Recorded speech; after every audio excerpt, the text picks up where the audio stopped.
I want to discuss a very important scripture with you today. The first part of this verse often gets forgotten, and the second half of the verse is often what resonates with us. And the verse that I'm talking about is Philippians 1:21. For to me to live is Christ, and to die is gain.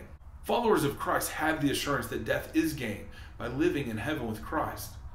But as believers, it's easy for us to concentrate on the second half of that verse, which is to die is gain. But see, our gain is a gift of grace.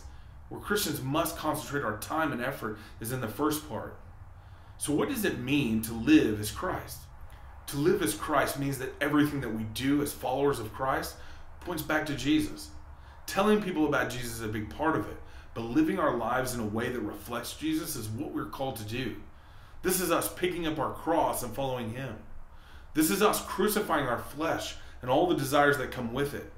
This is living according to the Spirit, and it is by far the best representation of Jesus that unbelievers can see in followers of Christ.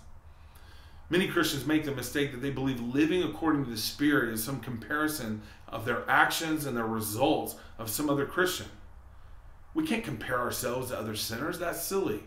But oftentimes that's what we do.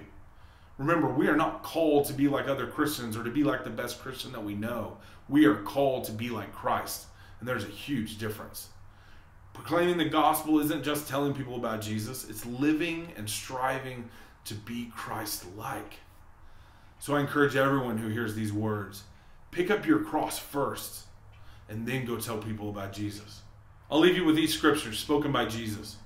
He was asked, what is the greatest commandment of the law? And Jesus said that you should love the Lord your God with all your heart, with all your soul, and with all your mind. He said this is the great and first commandment. And he said the second is like it, that you should love your neighbor as yourself. On these two commands depend all the laws and the prophets. Matthew 22:36-40.